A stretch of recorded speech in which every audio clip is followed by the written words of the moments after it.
What's up? Welcome back to the State of the Arc podcast. My name is Mike. My name's Kaysen. We're here to talk about Xenosaga once again for the 7th time. Is it the 7th? Yeah, the 7th time. I'm thinking out of 10 or 11. Okay. It's not going to be that much longer, I think. Oh, dang. Hey, wow. Now, for this week, I played ahead a little bit. A little bit more. I played all the way through the Encephalon dive sequence. You basically have started the Encephalon dive sequence. Yes, I am a small ways into it. The junior side of it. Yeah. Okay.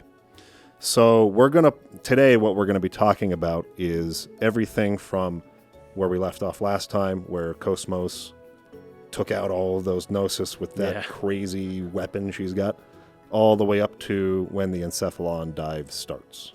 So that's gonna be what we're covering this week. Okay. There's a lot to talk about. So why don't we start with everybody kind of meets up. We had a lot of scenes there where we were cutting back and forth between the Elsa crew. Well, then of course, our villains with Margulis is getting a lot of screen time.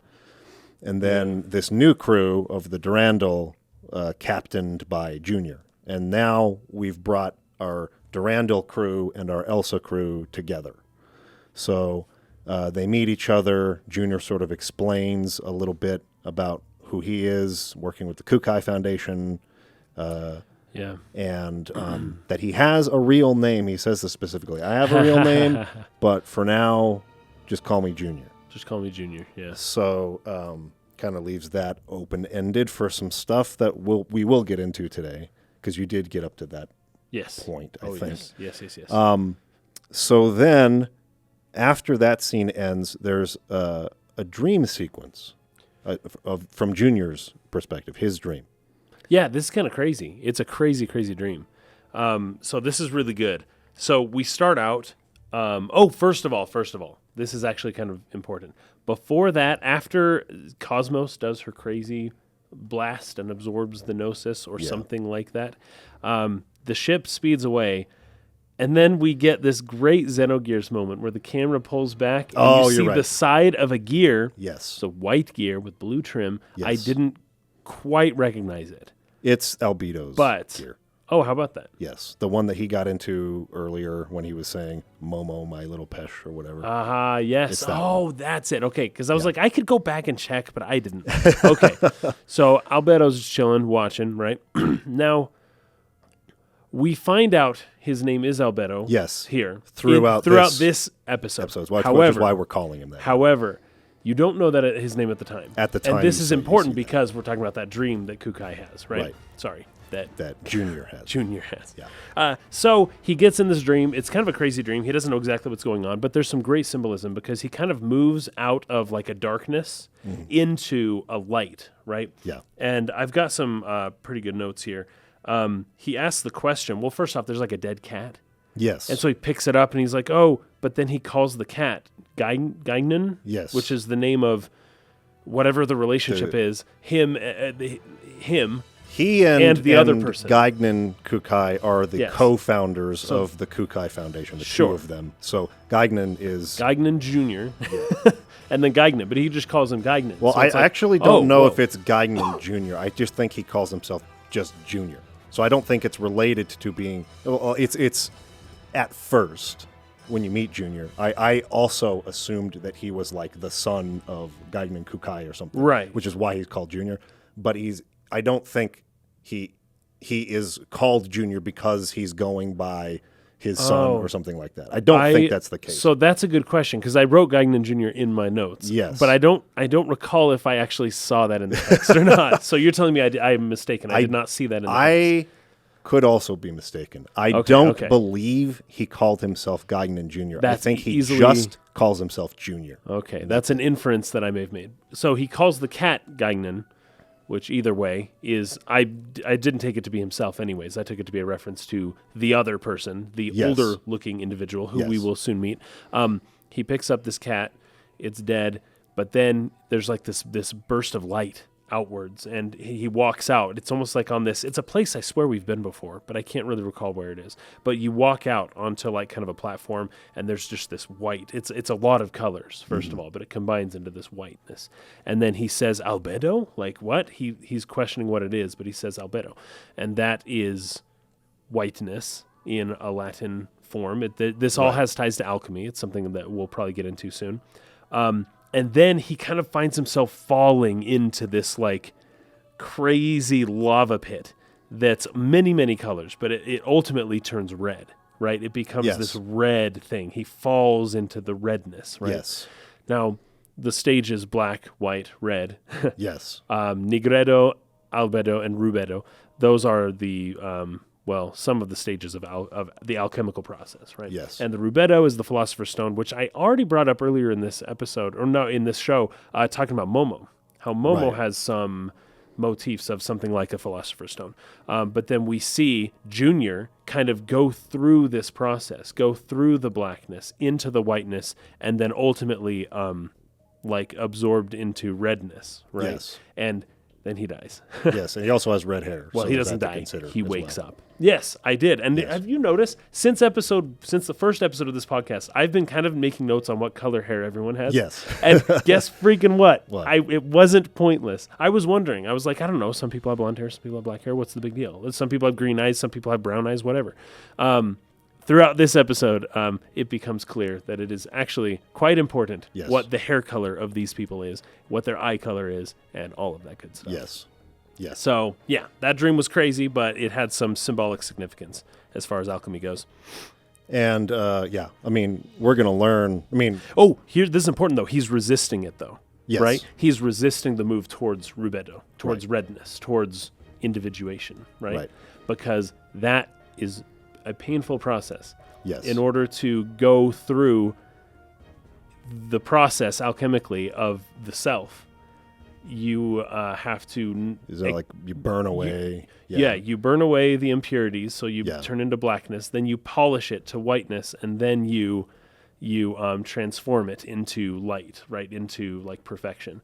And it's something that's difficult for a person to do themselves if they are going to become the Philosopher's Stone. They're going to individuate into their true, pure self, right? Yeah. Because you have to do things like confront your past, and you have to delve into your subconscious and integrate your shadow into who you truly are.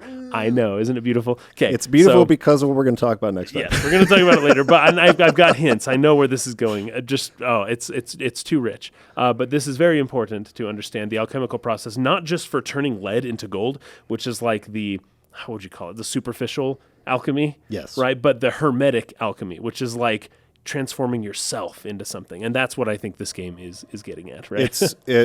I mean, without saying too much, it almost seems to be sort of the central motif through which it is viewing its theme.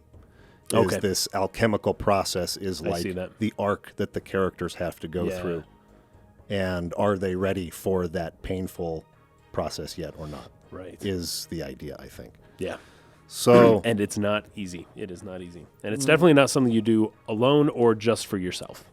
It's more something you are willing to do with others or for others, something like that. Yeah. But it does ultimately need to be you that does it. Yes.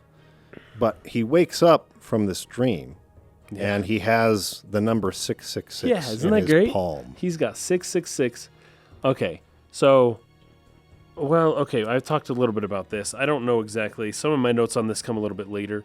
But we're going to get into this later. This comes a little bit later. Okay. It turns out that he's not the only character with numbers in his palm. Yeah. However, number 666 is quite significant, right? Right. So he's got the mark of the devil, the mark of the beast in his hand, engraven upon the palms of his hand, right? Which is like, okay, it should just kind of make you kind of question where he's at and what he's doing. Right. But it's immediately after this dream that he looks at that and he shows it. I don't know that people see that very often. I don't know that he shows that to people. Yes.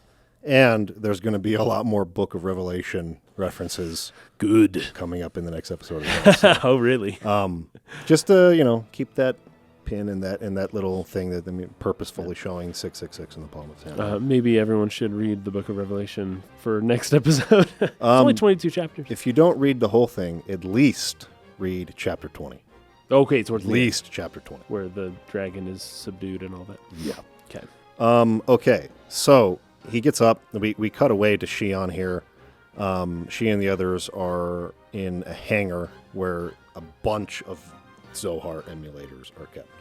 Turns out there's crazy. actually 13 of them. 13. So there's 12 that are named after the apostles of Jesus. Yeah, so you got Andrew, Judas, all that stuff. Right. And then you have the 13th. 13th, which is called Marienkind, right? Yes, that's right. Now, Marienkind is just great. Do you want to tell the story of Marienkind, or do you want me to? Well, I think I'll let you do that because I spent most of my time this week researching stuff for the next part. Sorry, dude. I should have played fine. a little longer. Which is fine. I mean, it's a long section of game. I mean, it is. You know, if you go through the cutscenes or whatever, it might feel like this could fit in one episode, but when you consider how long the dungeons are for this sequence we're going to talk about next time, it's actually a long stretch of game in terms of like time spent. Let's just say it's going to be like similar in terms of like preparation I have to do for when we were trying to explain in Xenogears, like introns and extrons, and exons, and how cool. the Ouroboros is like how that's the collective unconscious works into that, and how memories are passed from generations. It's basically going to be like that level of an explanation. So, Great. We'll see. Okay, what happens well then let's talk about this. Yeah. So the 13th says Marienkind. That means the child of Mary in German. So in the story of Marienkind, as told in the Brothers Grimm, the Blessed Mother, the Virgin Mary, takes a young girl from a woodcutter, promising him that she can raise the child like a princess. The girl is given by Mary 13 keys to open the 13 doors of heaven. However, she is told that she can open all 13 doors but one. The girl opens one door a day, finding one of the original 12 disciples behind each one. The angels warn her, once she has opened all 12 doors, that the 13th must remain closed. She uses the smallest key to open the final door anyways, in secret. Well, when she thinks it's in secret. Right. She sees behind that door that the Holy Trinity was concealed, and as a result of being uncovered, a blinding light emanates forth. She raises her hand as a shield, and one of her fingers turns to gold as the light touches her hand, and she shuts the door.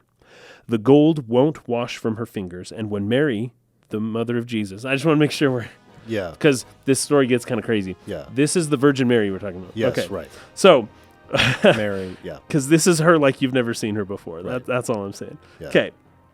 So, when Mary returns, she asks for the keys back. The girl gives them back and lies, telling her that she did not look behind the 13th and final door. Mary asks her 3 times, and the girl lies 3 times and denies denies 3 times that anything happened. The girl then falls from heaven, for Mary knew she was lying. She lives amongst the thorns and thistles of earth for years until she is discovered by a king. She's unable to speak to the king, having lost her voice. The king, rather liking a beautiful but silent woman, takes her to his castle. Sorry, I added my own little analysis here. Takes her and marries her and brings her to his castle. Right? The Virgin Mary then comes to the girl in a dream and says if she will promise not to lie this time, she can regain her voice and keep her child. But if she lies again, her child will be taken from her. So she lies, of course. And the Virgin Mary takes her child. Yeah, I remember this part being like, what the fuck? It's like, Mary? Okay, well, she's got... Takes her child from her. It's crazy. Mary's doing some work, but she feels a little bit like the demiurge in this story. So it's kind of crazy, right? Yes, it's a portrayal of Mary, the Virgin Mary, that like you said, like you don't see very often. No. You have the Brothers Grimm, right? You said that you were reading that to your kids and stuff? Yes, I am. And it's great. I like the stories. There's a ton of symbolism in a lot of the old Brothers Grimm stories that's very Christian, that is removed in the modern retellings of those stories. And when I tell my kids the stories, for example, of like Rapunzel, and how it's got all this Christian imagery just all over it, especially with the Garden of Eden and like Ascension and all that stuff. Yeah. It's really cool. I think it's fascinating, and it's super cool. But anyways, I haven't finished the whole book yet, but I've read a bunch of them. But this is one of the fairy tales that's included in the Brothers Grimm. And there's a bunch of variations of this tale. Like there's Bluebeard and a few others that I've read in the past that are similar. What's like Pandora's box, like don't open the thing, and then they open the thing, and then they have to pay a huge price for it. Right. This is we were talking about this last week. The Magician's Apprentice. Yes, exactly. Yeah, yes, right. yes. Yeah. And that one, good stuff too. That one also has a lot of Christian themes in it that are gone in any modern retelling. Yeah. Okay, so she lies, and Mary takes her child. Then she has another baby, and Mary shows up again and says, hey, if you tell the truth this time, I won't take your kid. Yeah. So she lies again, and so Mary takes the kid. Then she has a third kid, which is a daughter this time, and Mary shows up and says, okay, if you tell me the truth that you did open the 13th door, then I will not only not take this girl, but I'm going to give you back your boys, right? Yeah. And this is one of those, like, because she had a daughter, and through women you can gain more people. Anyways, there's a lot going on there. And so the girl lies again and says, no, I never opened the 13th door. And so then, of course, Mary takes all three kids up. And the people of the city get very anxious that these princes and princesses are being lost, and they blame the queen, which is this woman here. And she can't speak, so she can't defend herself. Right, that was one of the punishments too, right? Yes, as she fell from heaven. She, she's mute. She can't lost talk. her voice, yeah. Right. So they're going to burn her at the stake, as you do with monarchs when they are not doing what you want them to do. So the people take her out and light the fire, and Mary descends and asks her one last time, said, hey, are you going to tell the truth? And this time, upon her deathbed, I guess you'd call it, she confesses, and Mary not only returns her children back to her, not only puts out the fire so that it doesn't kill her, but then also tells the people, like reveals herself to the people and says, hey, I'm the Virgin Mary, by the way. This girl, she didn't eat her children the way you accused her of doing. Here's her kids. Everything's cool now. And so everyone rejoices. She doesn't die, and it's a happy ending, right? Yeah. Not all of these types of stories that are like this, the Pandora's box type story, they don't all have happy endings, but this one did. And it begins to rain, and the fire is put out. So rain comes at the end of the story. When the Virgin Mary shows up, rain falls from the skies. I only think that's important because, at least in part, that's how the beginning of this game happens. When the Zohar shows up, it starts raining. Right. So just so you know, that's part of the Marienkind story as well. When Mary shows up, it starts to rain. Yeah. Okay, so that was as brief as I can do, an overcap of that story. That was great, actually. It was perfect. Okay. So yeah, that's what the names of the Zohar are referencing, is that story. Yeah. So I think the story's going to come in to play later on as well, too. Yeah. So Junior's kind of explaining a little bit about the Zohar emulators. Yeah. He says this is where we store all of the really dangerous items. Wait, no. Yeah. That's in the other door. That's in the other door, right? The other room. I think Shion asks about what's through that door and over he says, there or something. You don't want to go to that door. He says you don't want to know what's behind that. It's almost the Marienkind story. It's exactly that. I love it. It's so good. It's anytime you tell somebody they don't want to know, like the mystery, even if it's scary, is going to be like too overwhelming for most people. They got to know. So if you tell someone you can't see what's behind this, it's bad. Do it. They're going to do it. It's if you do this, it's only going to result in bad things. Your curiosity to just know what it is overpowers any sort of warning. And that's Adam and Eve in the Garden of Eden with the fruit, right? Don't eat. Yeah. You can eat of all the trees in the whole garden, but not that one. And it's like, okay, well, they're going to eat that fruit. Yes. It's going to happen. I mean, that's just how it works, right? Right. So, of course, they want to see what's back there. He says, I tried to warn you. And they go back in there. Yeah. And basically what he's storing in there are a bunch of gnosis. Oh, it's creepy, man. Humans, in particular, who have been transformed into like gnosis. half gnosis, half people, right? Yeah. Exactly. And this is a hint for what happens when people make contact. And this is really difficult for Shion because she's like, wait, what? Everyone who makes contact with a gnosis eventually turns into a gnosis. Right. She made contact. Right. And then she got touched by the head and almost died. She has that flashback during the scene, remembering that. And Trankov also came in contact. Yes, he did. Actually, after she had, because she had on the Woglinde. He came in contact on the Elsa when that one gnosis attacked them there in Chaos That's got right. rid of That's it. right. Yeah. So she still hasn't exhibited any of the symptoms of having come in contact. But there's a lot of interesting things that happen in the scene here. So Junior is more or less explaining that, the first interesting thing that he says, there's a woman in like the Yeah. what do you call it? The tube at the back. Yeah. There's a word for it. There's a word for it I that I'm don't not recall, thinking man. of right Don't now. recall. There's a woman in there. And Yeah. he says she was just a little girl the last time we time. saw her. Yeah. Yep. She's a woman now. Yeah. So this gnosis has continued to like grow. Yeah. That's Even in interesting. this stasis that they've got them in these tubes or whatever. So I thought that was interesting. Not sure what's going on with that. He also reveals that the bodies of gnosis are made from salt, Yes. just common salt. Well, And I know where you're going with this. Go. Okay, good. Yes. Yes. All right. Alchemy, people. Once more, by the way. Yes. Okay. So I have a fun little link to read. This is from a website called learnreligions.com. This is, I found to be a very good resource for studying certain things pertaining to alchemy. Very concise, very good stuff. This talks about the elements of sulfur, mercury, and salt in Western alchemy, right? So it's important to know a few things. Western occultism is strongly focused on a system of 4 or 5 elements: fire, air, water, and earth, plus spirit or ether. However, alchemists often spoke of 3 more elements: mercury, sulfur, and salt. Right? So the first to mention mercury and sulfur as base alchemical elements come from the Arab writer named Jabir. Let me skip that because that's not important. So sulfur. The pairing of sulfur and mercury strongly corresponds to the male-female dichotomy already present in Western thought. Sulfur is the active principle possessing the ability to create change. It bears the qualities of hot and dry, the same as the element of fire. It's associated with the sun, as the male principle always is in traditional Western thought. Then mercury is considered the passive principle.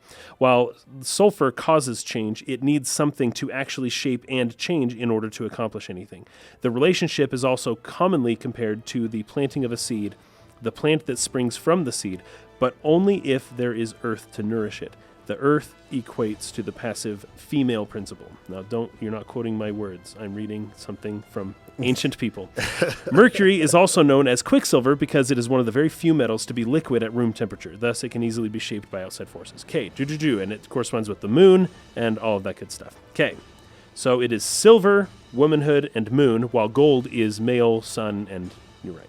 Yeah. Okay, so sulfur and mercury together. This is where it gets interesting. In alchemical illustrations, the red king and the white queen also sometimes represent sulfur and mercury.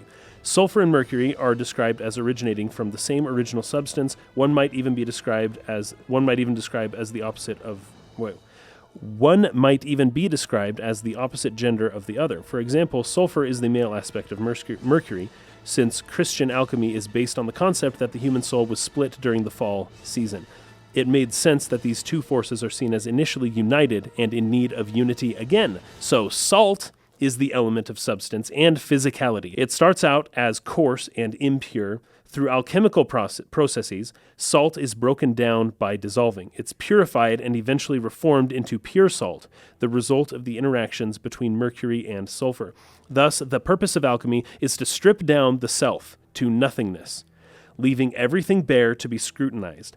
By gaining self-knowledge about one's own nature and one's relation to God, the soul is reformed, the impurities are expunged, and it is united into a pure and undivided thing. That is the purpose of alchemy. But now we talk about body, spirit, and soul, right? So salt, mercury, and sulfur equate to the concepts of body, spirit, and soul, right? So body is the physical self. That's salt.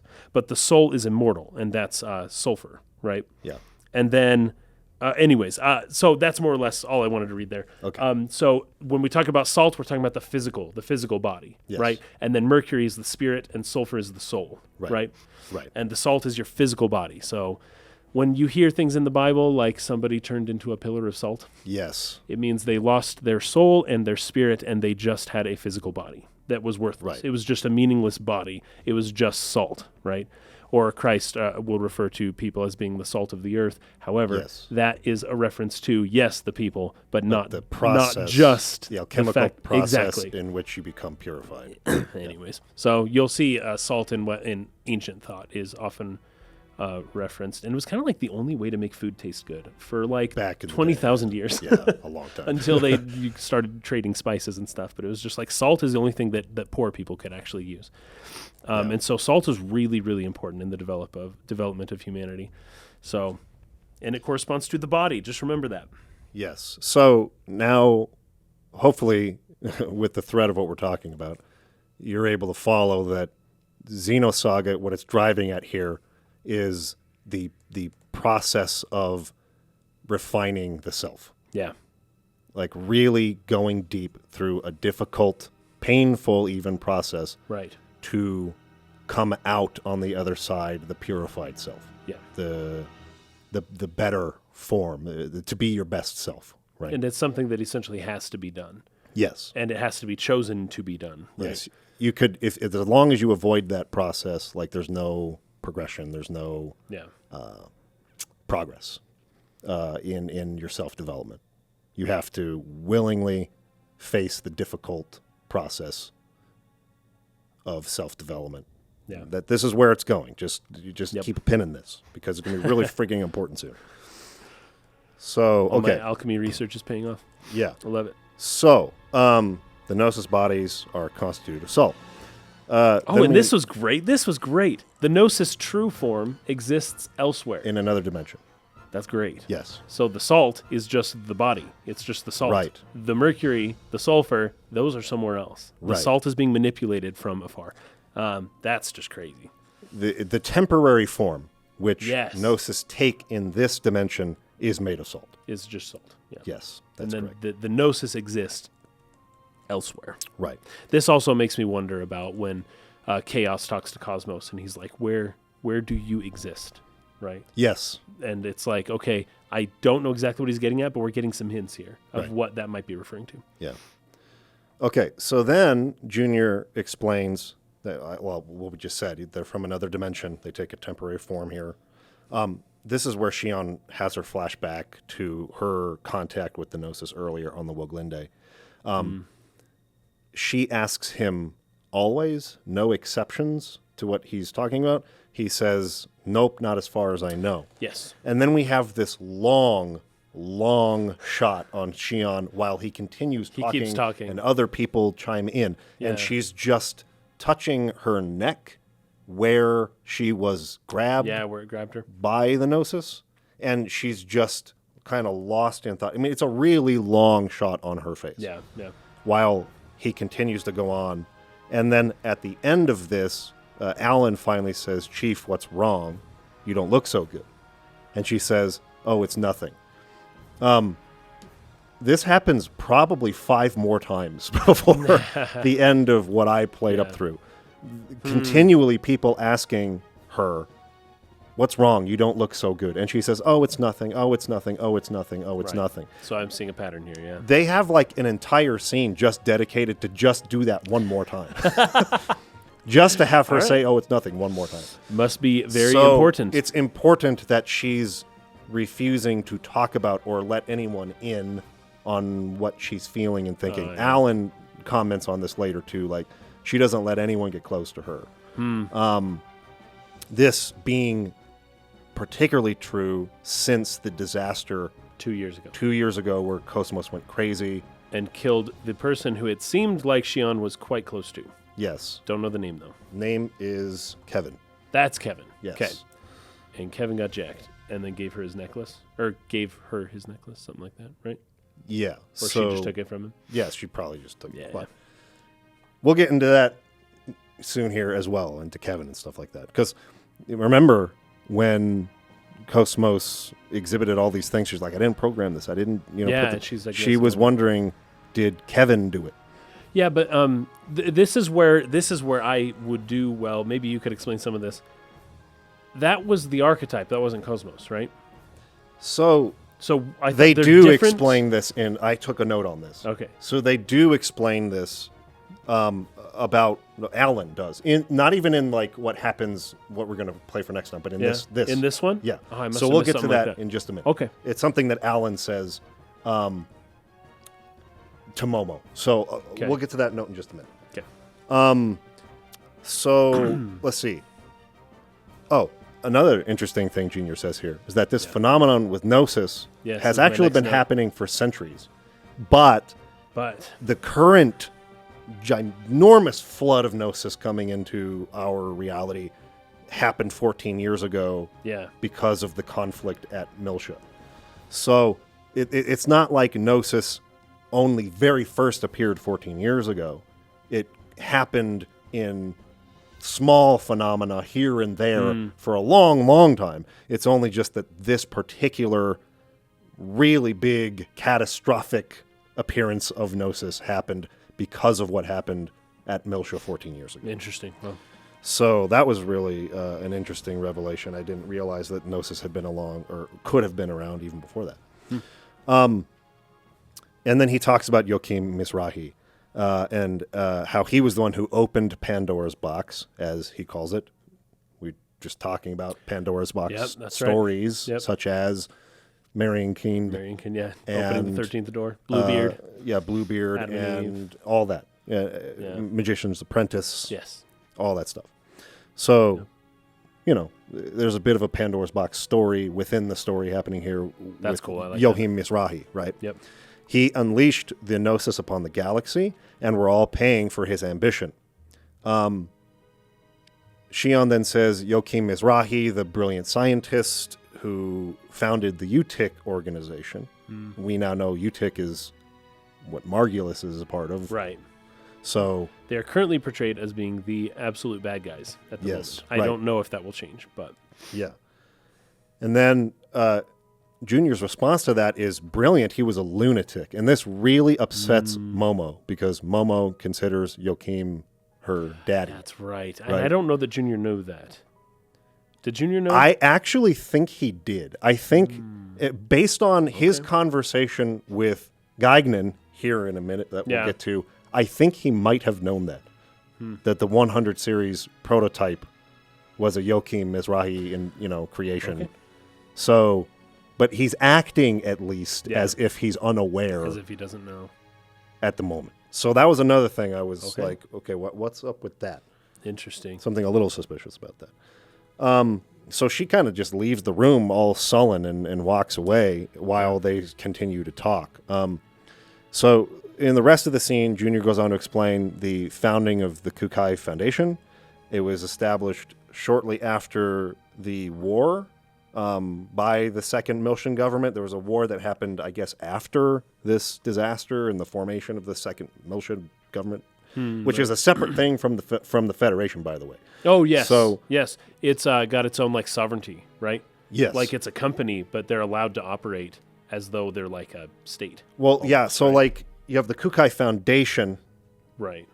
Which is that. And then, second Miltia has its own government.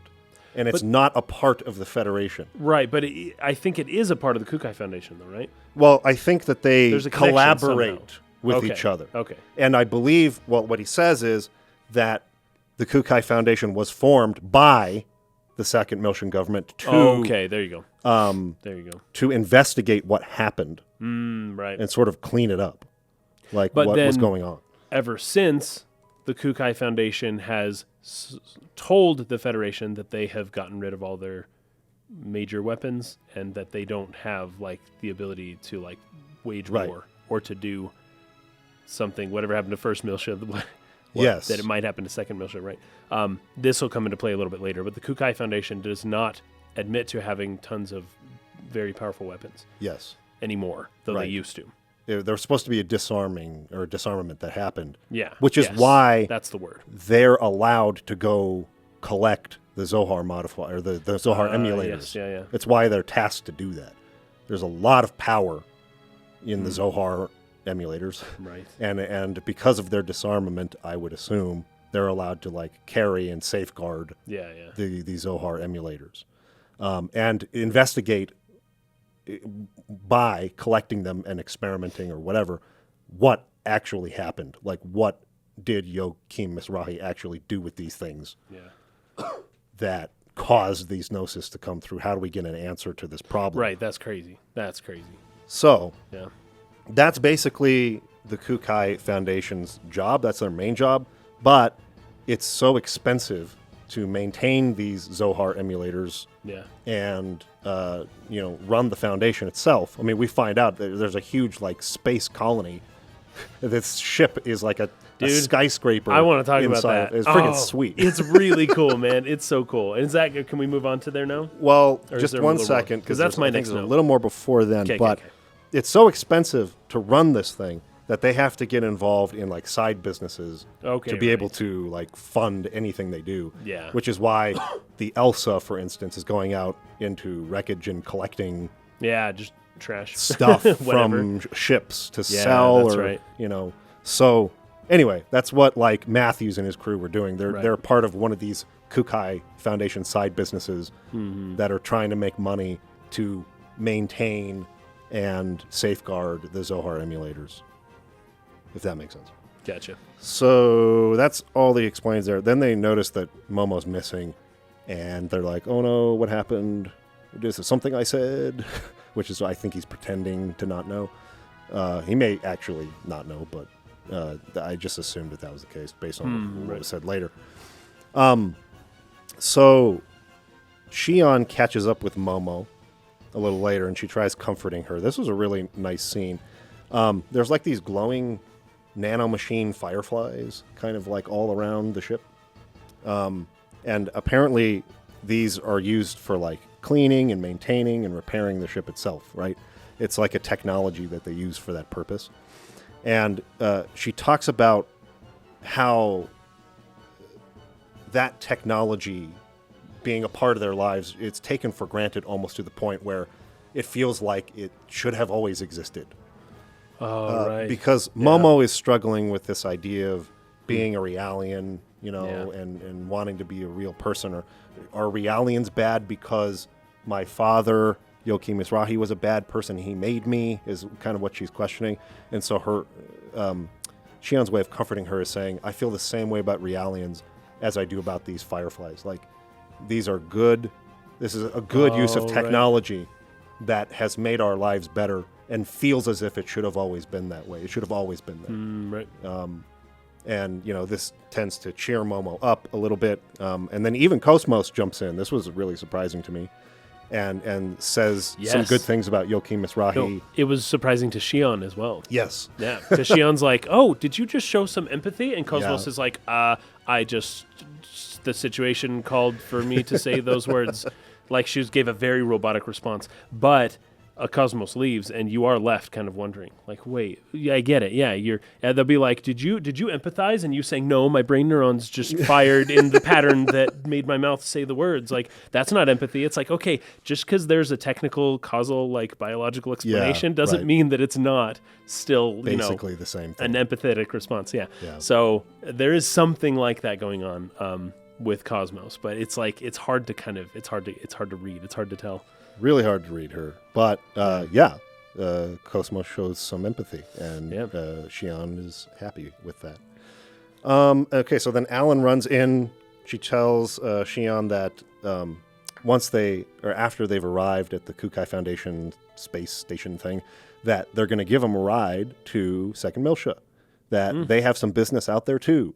And Momo's excited about that, right? Yeah, but Shion is suspicious. Like, don't you think it's weird that everybody seems to be going to Second Milsha now? So we didn't mention that, but once Junior and once everyone gets saved and stuff, that's one of my notes I took, was just like, oh, it turns out they're all going to the same place. Yep. Oh, how interesting is that? What a coincidence. Huge. Yeah. It's interesting that they're starting to notice it, though. Coincidence. Yes. And now they're starting to notice it, whereas in maybe Super Nintendo era games, this would be like they wouldn't notice those types of things. They wouldn't know. They wouldn't point it out. But this is the first time where Alan buys the coincidence. The whole game he's been questioning everything. And now Shion's like, this is not a coincidence, Alan. And he goes, maybe it's just a coincidence. And she's like, like... Whatever. I think it's just Alan is just his raw reaction is just always the opposite of Shion's. Yeah. I think that's what it's supposed Whatever to it be. is, they're Yes. opposites on it. Yeah. Yeah. He's So a foil in that sense. now we get to see the docking. Oh with the my Group gosh, I so cool. Foundation battle So station. the Durandal's Not just battle flying towards this ship or not this ship. This like Space well, station, colony. Solaris. Sure. Yeah, actually. Something like that.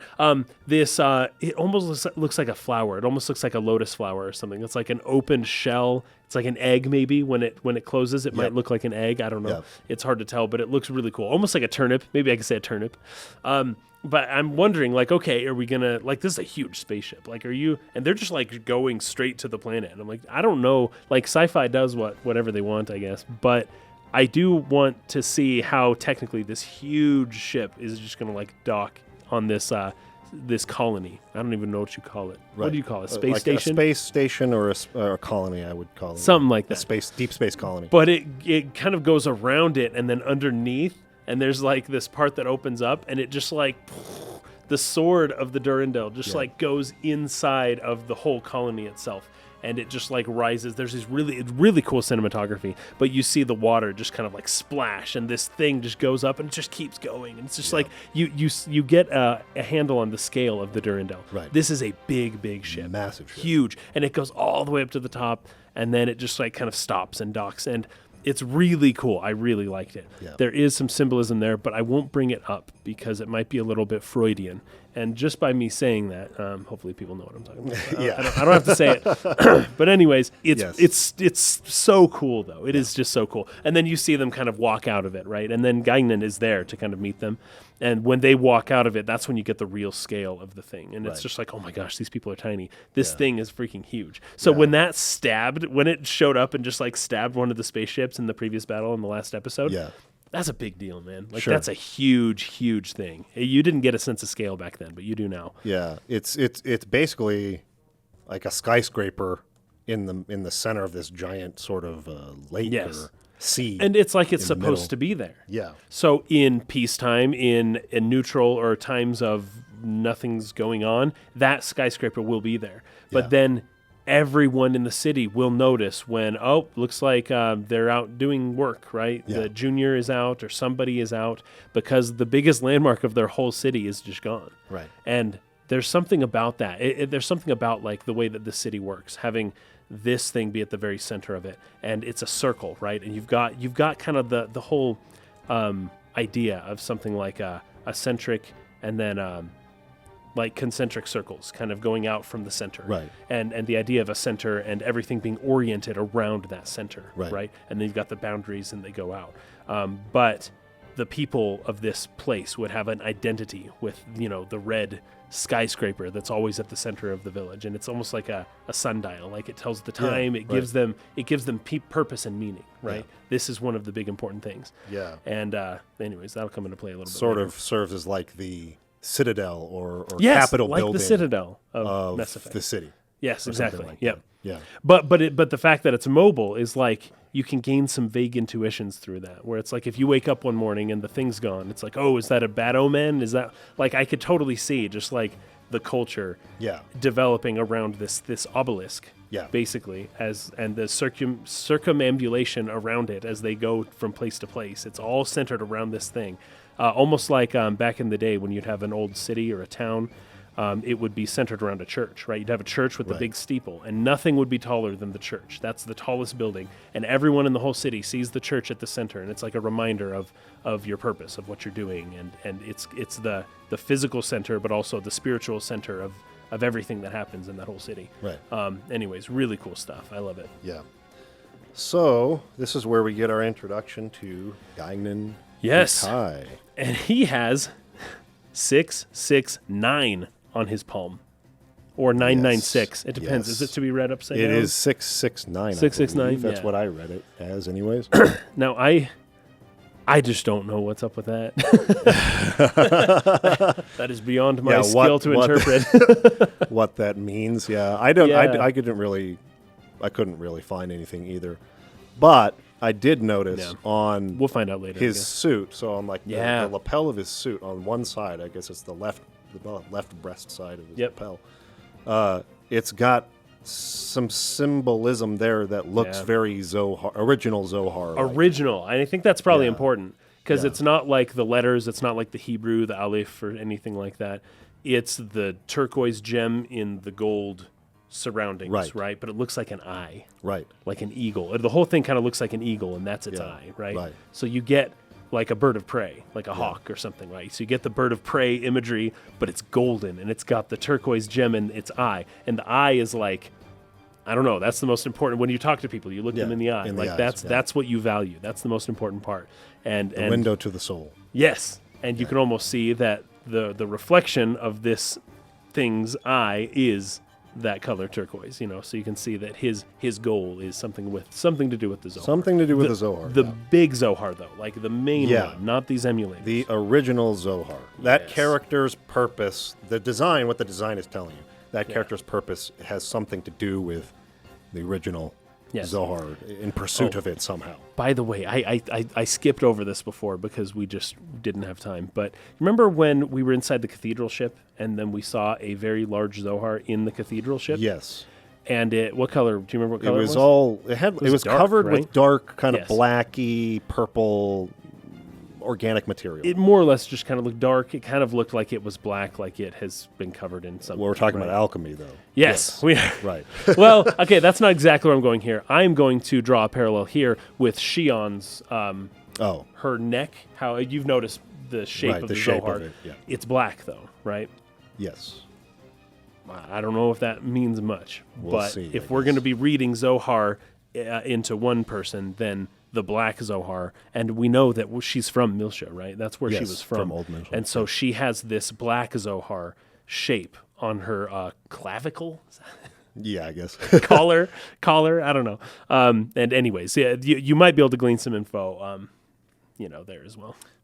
We have Aiden here on Discord saying something that you actually said in the car on the way here while we were discussing Oh, this. good. Can't wait. The design of his suit is actually similar to the shape of the Monado in Xenoblade Chronicles, the sword. Yes. Yeah.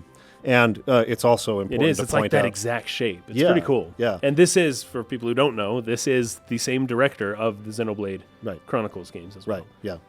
So, also the Durandal itself, like it's a red sword, red, right? yeah. Which is also served as an inspiration for the design of the Monado in Xenoblade Chronicles as well. Yeah. So, two Yeah, kind of look it up. connections You'll there. see some clear resemblance here. Yeah. So, okay, now this is the first note that I took. The second I saw Guinan Kukai's face, Yeah. I was like, he looks like Albedo. Oh, His no way. face looks just I like didn't. Albedo. I got the connection between him and Junior, but I didn't make the connection with either of them and Albedo. He like, at has all. the same face. Huh. He just has black hair.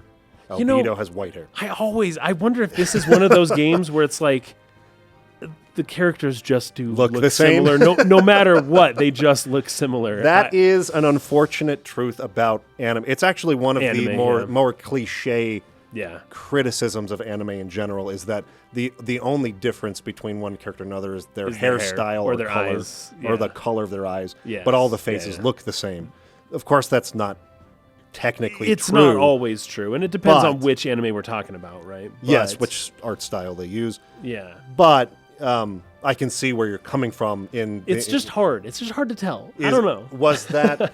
Does he purposefully look just like Albedo, or is it just a lot They of anime reused the characters model. look similar, Yeah, yeah, or something like that? But no, it is purposeful. Well, it is- He looks exactly the freaking same We, as Albedo. we learned some things, and yes, it is so very purposeful. that was the first note I took. I was like, wait a minute, that looks just like him. So nice. and we're going to learn about Guinan Kukai's real name in a minute, which is Nigredo. So the Nigredo, whole yes, alchemy Sorry, connection is there. It's okay. So It's just hard to say that word. I know. Yes, but just so people are aware, I am playing the Japanese version of the game, and so when Mike will say Albedo and I'm saying Albedo, and this is a voiced game, and so Yes. everyone's like, why does Kason say all the names are wrong?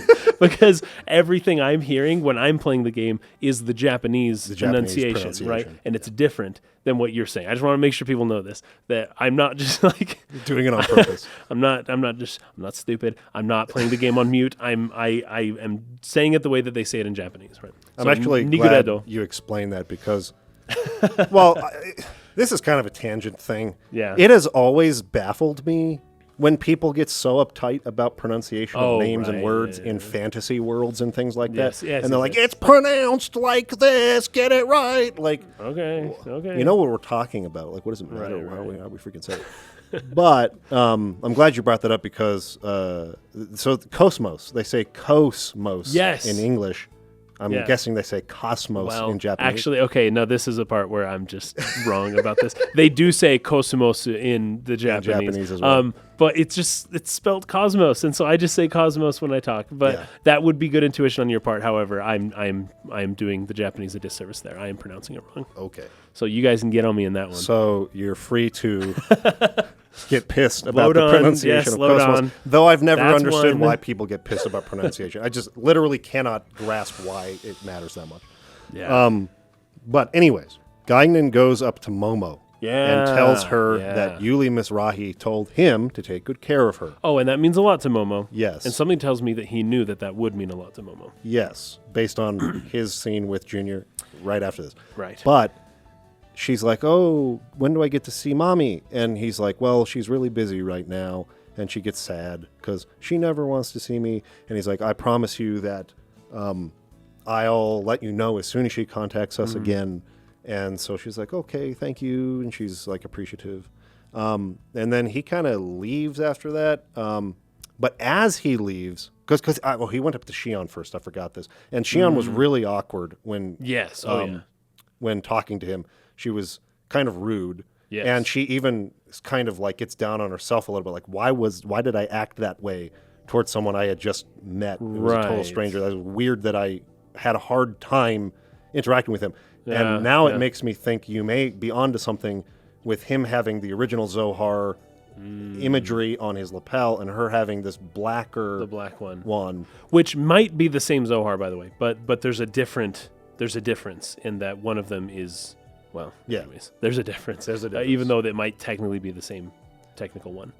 But he takes special note of her as Yes. he's leaving the room. Oh, his eyes glow like Yes. turquoise, right? Yes, right. He gets that glow in his eyes, and Yes. he's like, no way, not her, right? He and says, then, no, it can't be. Yeah, so then he leaves. Yes. So But he he- notices something yes. about Shion, Yes. and so he takes special note of her, and I thought that was really interesting. Now, I have a quick question. Kukai taught... Oh, Kukai. Guignan? Junior. Junior. Junior.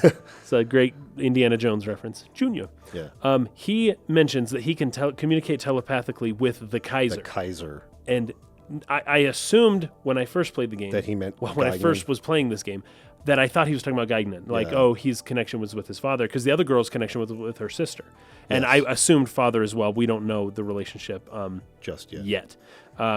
But it seems like his father... it seems like Guignan is not the Kaiser, or is he the Kaiser? I don't know who Junior was talking about when he said Kaiser.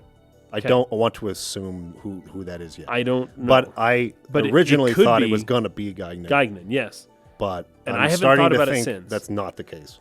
But if it is the case, then him getting that glow in his eyes was a message being sent to him somehow. It's like something could be. something resonated in his mind, and he was rejecting it immediately, right? But it's almost as if somebody telepathically told him something, or that some outer force communicated something into his body from outside, right? That's Right. more or less what it seems like. The telepathy link is interesting, and if this isn't the Kaiser, then Junior can communicate telepathically with someone else. Somebody else. So that's fascinating. Yeah, I guess we'll have to wait a Yeah. little while before we find out exactly. I who that also is, but I also took the note that Guignan's lapel, it kind of looks like a demon as well. So I mentioned the bird imagery, but there's also kind of like some demon, like Hindu level, kind of like just a general demon there. And that's all I've got, other than the fact that Guignan, the name, is from the Song of Roland, which we talked about Yep, earlier as well. right. And Guignan, It's gotten to a point where like literally every single name that is spoken, I have to pause and like go look up, is that name a reference to something? Like literally every person and then in the you have game. to decide, is that reference important? Doesn't matter. Because often it really does not. Yeah. But we've got the Song of Roland, right? So Roland is Charlemagne's best knight, right? We've already talked about that. But Guignan is, I believe, the name of a horse. Gagnon is the horse of the King of Spain. That's you it, go. not the horse of Roland. So I'm glad we corrected that. Oh, and then as far as the Song of Roland goes, I don't know. I probably don't need to go over the whole thing. Yeah, I here. think we covered that pretty well last time. So. Yeah. Okay, so in the next scene, we have Junior and Gaigan discussing some things. I took some of the dialogue down here. I heard they lost the archetype, but it looks like there's more to this than it seems.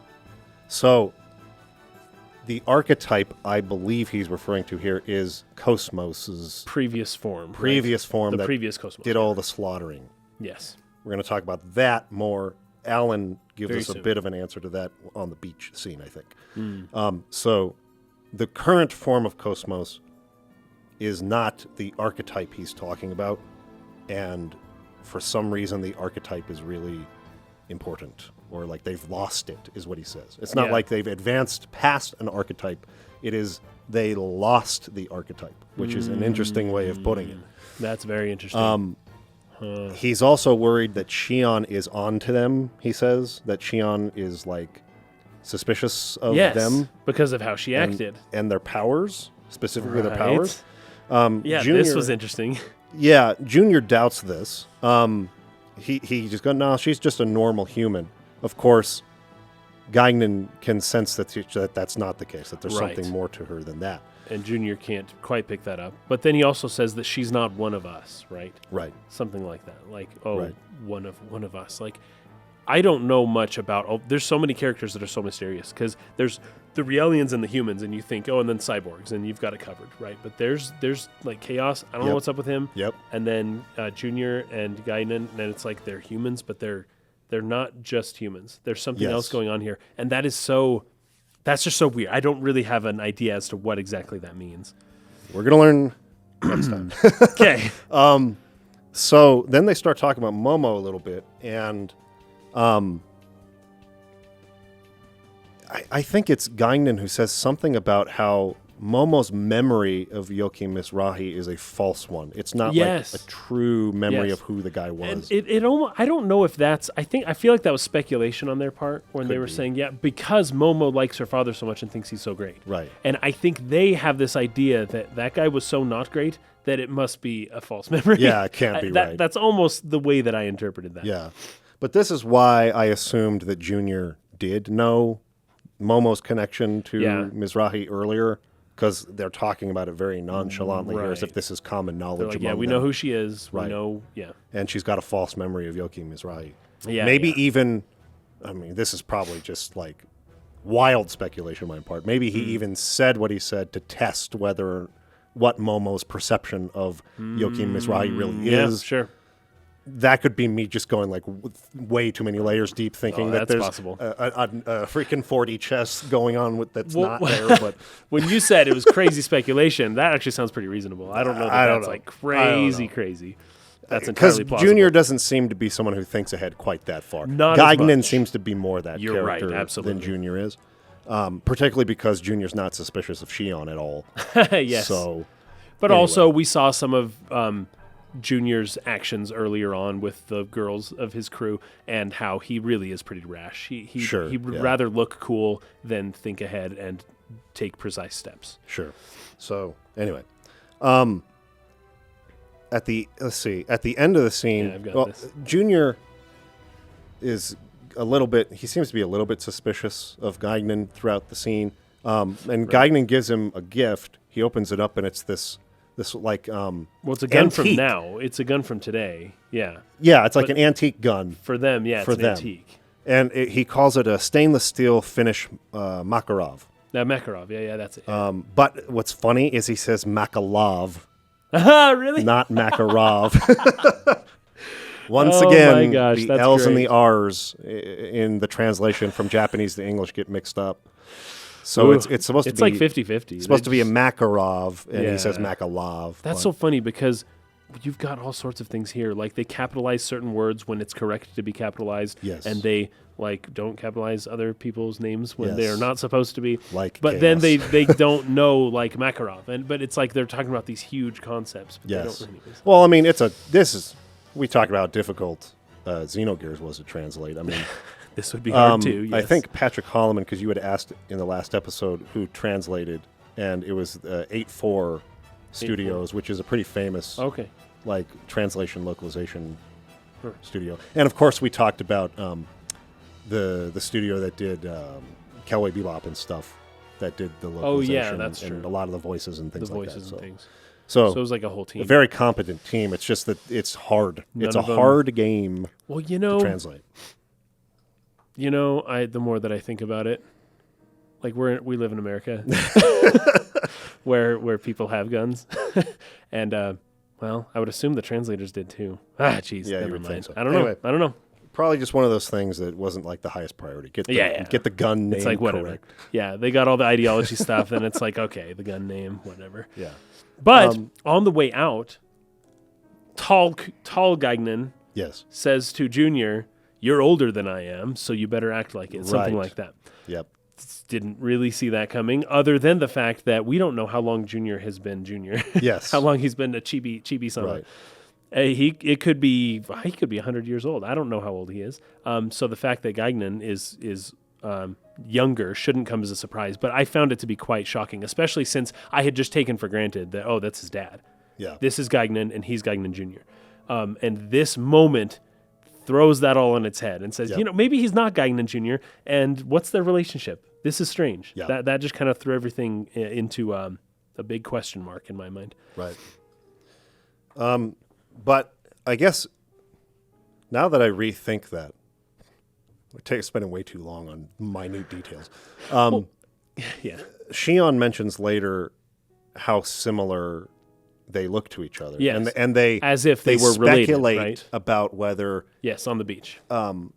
Whether Junior is an illegitimate son of Gagnon or whether he's a clone or something else. Whether they're brothers. So the fact that they look similar, but Junior is older than Gagnon, maybe that is sort of like their cover the difference that they set up is you'll play my son in this Kukai Foundation. Oh, that's so maybe that is good. why they call him Junior, because it's supposed to be he's playing the son of Gagnon. So if Junior, because my assumption is, and I probably read this somewhere, like he's probably not 100 years old. He's probably 28, right?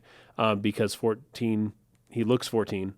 Yes. And 14 years ago, a thing happened in a place, and it's 14 years since then. So Kukai looks about 28, although I'm judging based on anime, so I don't know. When people look 28, they might be 52. I don't know. But if Junior was allowed to age normally the way that Gagnon aged, that they would look identical. They would basically look like twins. Sure. And so it is actually to their advantage that one of them looks quite a bit different to where those questions aren't as immediate in people's minds. People will assuming they want to hide this. I don't know. They'll assume he's a very much older brother or a father. not a human. Right. Which is what they're saying. They're like, do you think he's onto us? Or do you think she's onto us? Oh, they know. No, she's just a human. It's like, hey, they're not humans. So they probably want to hide that from people. Yeah. Okay. So, you're older than I am. I would think that was my last note for that scene. Okay, cool. Then we get Alan. Okay, this is what I think I was referring to earlier. Alan comes into Shion's room just basically to say, "You don't look good, Chief. Everything okay?" No, everything's fine. Alan is very thoughtful. There's no problem. Yeah. And then Junior comes running in at the end of that to invite them to come down to the beach to play. Okay, to play. No, this is too good. Okay, so when Gagnon walks out of the room and he says, act your age, you're older than me. And then he shuts the door. Junior's just screaming with excitement because he got the gun that he wanted. Yeah. This 4,000-year-old relic. And it looks brand new, it's so cool. I love the first thing he does when he gets the gun is he pulls the slide, and it's like, I don't know if it's loaded or not, but just so people know, if you ever get a gun and somebody gives you a gun and you don't know if it's loaded, you should do certain things to make sure it's not loaded first. Part of that is checking the slide, but you take the clip out first, or the magazine out first. Anyways, he just kind of immediately clips it, and I was like waiting for him to look down the barrel and do all of these super non-safe things. I'm like, what are you doing, dude? This is a freaking gun, man. But anyways, the words he says when he runs in is something a child would say. And that's more or less my point. He acts, it's not, so he's older. And you would say, oh, he's older, but he just looks like a kid. Yeah, but he still acts like a kid. Still acts like a kid. Quite a bit. Yeah. And I don't know why, other than maybe just like hormones, I guess. But he is older and he acts younger. He says, "Do you want to come play with me?" Right? Yeah. Now, the Japanese for that, the sentence read, "Asobi ni ikoze." So asobi ni ikoze. So asobi means to play in Japanese. However, adults will say this line in Japanese. So it sounds very childish, and he is being childish. However, in Japanese, the same connotation. People would say like, asobi ni iku. That's a normal thing to say to somebody like, hey, let's go hang out. Okay. It doesn't necessarily. Even 14-year-olds don't say let's go play, right? So just understand, I don't know that was the best choice in translation other than to make him feel younger. And he is quite energetic in this scene. But asobi shouldn't always be translated as play. I didn't love that translation choice right there. That I actually have a memory of like the moment I realized it's not cool anymore to ask your friends to play. Me too, dude. I was in 5th or 6th grade. Yeah, and it was this guy up the street, and I asked him if he could play, and somebody else across the room like made fun of me and said, "Yeah, can you come play?" And I was like, "I never saying that again." Never did it again. I think it was in Arizona at the time, and someone called Parker, some friend in the ward or something, and asked him that, and he was laughing about it to me, and I was like, "Oh, I guess I shouldn't do that anymore either." Okay. Oh, that's classic, man. Anyway, I wonder. I'll bet you a lot of people have memories of the moment they stopped. They realize it's not cool to say, "Can you play anymore?" But that does not work in Japanese. In Japanese, the word changes. You don't stop saying it. The connotation of the word changes as you get older, and people just understand what you mean. Yeah. Also, another thing I wanted to mention before we leave that scene is that Junior asked Guignan to not mention Joachim Mizrahi to Momo anymore. He's like, just like, don't bring up the subject. It's like, obviously, she has, it's a sore spot for her. So don't talk about that. And Guignan sort of mocks him by like insinuating that he has a crush on Momo. He did, and I don't know the specifics, but Junior does seem to not hate Momo. Yes. Junior does seem to like Momo. So at the very least, and he tries to deny it in the same way an adolescent boy would. Well, and I'm pretty sure Guignan tells Junior, he says, "Oh, you should invite her to go to the beach and play," right? And he's like, "Shut up! It's not like that." But and then he goes and does that immediately. But he says it to Shion, not to Momo. But Momo comes too, Yeah, so exactly. It's a roundabout way to get Momo onto the beach. Yes. Okay, so now let's talk about the beach scene. There's kind of a lot to talk about here too. Yeah. So they all go down to the beach, and Shion is sitting in a beach chair on a computer. She's not doing playing work. She's not playing. No. She's working. Some people are playing. They've got some volleyball going. And I'm pretty sure everybody is except Shion. So you got even like Chaos, Momo, Alan. That's true. Oh, Ziggy's not there, but he shows up a little bit later. Yeah. But they didn't want to render him in a bathing suit. Maybe not. I think it's also kind of a personality thing because Junior, when Ziggy shows up at the end of the scene, says, "Oh, you finally did come down to play, huh?" Like, and he's like, "No, actually, I'm concerned about you." Anyway, she's working on this computer, right? And she's thinking about Cosmos's empathy that she, and she's like, "Wait a minute, let me study the." Let me get out my PlayStation 2 controller. Yes, she has half PlayStation 2 controller. Yeah. And then let me study the data. She like rewinds it to the moment of the battle because she has all the data. It's like all recorded like in a black box. Yes. And she's like, "Oh, I'm going to read her subconscious. What was happening in her subconscious when that moment happened?" And then she said it was a flat line. It was a flat line. There was nothing. Yes, there's no data. A flat line. There's nothing there to draw from that. But in the unconscious, for the unconscious to flatline is really something, right? Don't you think? Yes. Yes. That means she wasn't thinking about anything. Like not even like a small idea of where she was walking. Like that's just, she wasn't thinking about anything. So it just reminded me of something that I wanted to read. This was a message we received on Patreon about that little PS2 controller thing we were kind of laughing about last time. It's funny. I get it. There may be some legitimate explanation for it, and it might actually be cool. It's just kind of funny when you're playing a game and you see someone holding the controller that you're holding. Yeah. Just slightly different. Well, here's what David says, and I told him that we would read this, so I'm glad you brought this up because I Good. almost forgot. He says, in the last episode, there was a bit you apparently missed during Terenkov's flashback of the Cosmos archetype incident. Before entering the lab, Terenkov meets with a hooded person who gives him a remote control that apparently... I don't think we talked about this. Yeah.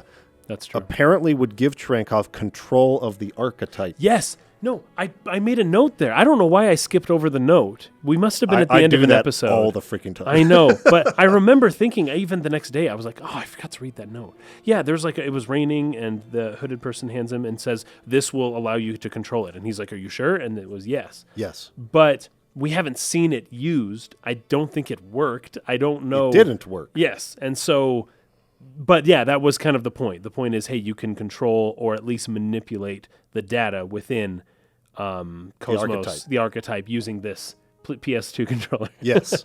Yes. Yeah, very good. And the way she uses it's pretty cool. She's holding it on one hand, and she's got the up and down, strokes, and then she's manipulating the hologram that kind of is projected out from it using her right hand. And so it's actually kind of cool the way that it was used. Yes. And it makes sense that it's only one. It's only half of a controller, yes. not both sides. Right. I actually rather liked it. I just wonder if they maybe could have changed the look of it a little bit to be less like a what I'm console holding. game controller. Yeah. But it's pretty cool. The important thing I felt like we should pin here somewhere is that the hooded person gave him a controller that didn't work. What was that hooded person's intention behind giving him a faulty controller for the archetype in that scene? That is something I have not thought of. I remember correctly, Wilhelm earlier, who is the CEO of Vector, by the way, Vector Industries or whatever, who creates the archetype, is the whole Cosmos project is a Vector project. Right. Wilhelm was speaking to a hooded figure in that scene earlier. I'm wondering if they're the same person. Because we haven't seen that hooded guy since that scene. And the only other hooded figure I guess we've seen is the one that gives Terenkov the faulty controller. Now, that means Vector gave Utic the wrong thing to control the archetype. And then took over the project, right?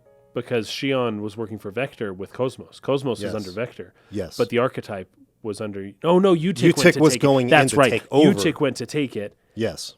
Oh, this is crazy. Okay, so that...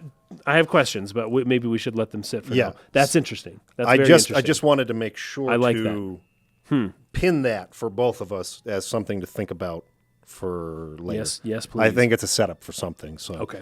So thank you, David, for sending us that message. Appreciate you. And your support on Patreon. Thank you very much. Okay, so Flatline. Oh, well, nothing here at all is what she says, right? About the subconscious waves that she was hoping would give her a hint as to why she was exhibiting empathy. So then Alan kind of comes up to her, and he mentions that they've been trying to analyze Cosmos bit by bit. He says this kind of to Momo, because Momo asks about what Shion is doing. They're trying to get her to come play with them. Right. So... Asobi Niku. Yeah. What he says is that they've been trying to analyze Cosmos bit by bit to reconstruct her original form again. So this is in reference to the archetype they lost. Right? Can you say that sentence again? Okay. What Alan says is their work on Cosmos, which they're currently doing, they're analyzing her bit by bit to reconstruct her original form again. Which was the archetype. Which was the archetype form that killed all those people. So the form she's in now is not the ultimate form. It's the archetype form from before. So that's not a predecessor that wasn't finished yet that they then worked on and got to the current iteration. That was the original. That was the real one. They've gone backwards and they're trying to work back up to that form again. Interesting. Why? Because that thing's going to kill everyone. Maybe that is why. That's like, it's a weapon. It's an anti-gnosis weapon, and it was more powerful in that form than it is in this one. Fair enough. Yeah, that makes sense. That being said, it's really freaking powerful in this form, so I can't imagine how much more powerful the archetype was. You know, there was also a moment there where she had a flashback of Kevin. I think it was Kevin, right? Yes. The man who's no longer alive? Yes. Okay. And he mentions to her, he says, hey, I think that the Kevin, archetype has a heart, right? yes. And Okay, so she was just remembering this what from the sparks past. this flashback is that Alan, in this explanation of analyzing Cosmos bit by bit to get the original back, says that only Kevin knew everything about right. Cosmos. That's right. And That's he right. bites his tongue because he realized he mentioned Kevin's name in Shion's presence, and he goes, And he oops, wasn't I supposed to do shouldn't that." have said that. And So- then she remembers, Yes. and this actually cleared up some confusion for me too, because I thought the scene that happened earlier between Shion and Kevin happened on the Woglinde. I thought he was there. Me too. He Me too. wasn't. Right. That was also a flashback. That I have been confused about Kevin for a while now, and I thought that there were two dark-haired people that work with Shion. Yes. And that one was her ex-BFF, and then the one is her current Kevin. Yes. Apparently they're the same person. They're So the same person, and that Yes. other scene before was a flashback, as is this one from a time when they were working on Cosmos together. And yes, he mentions, I think Cosmos has a heart, yes. right? And Shion is just taken aback by that. Like, Yeah. no way, how is that even possible? And he's like, well, I'm sensing it, like he can feel it, Yeah. And Shion's trying to find that in the data. Where's the data that Yes. says she has a heart? And she's not finding it. Right. So, okay. Then they begin speculating about Gagnon and Junior's relationship. Are they yes. father and son? Are they brothers? Brothers. Are they clones? Are they clones? What is it? Yeah, and it turns out Momo can Yes. read people's genetic composition and interpret it very Yes, quickly, yes. right away without any samples. 100 just series looking. Realians they've Yeah. got a lot of. She's a abilities. beast, apparently, and so she's like, "Oh yeah, well, the genetic makeup is not identical, so they can't be clones, Right. but it is too close for them to just be Relatives. father and son or brothers." So it's like, okay, would identical twins maybe would have technically slightly different genetic makeup? I don't know. I don't know exactly what they're getting at, but they're saying that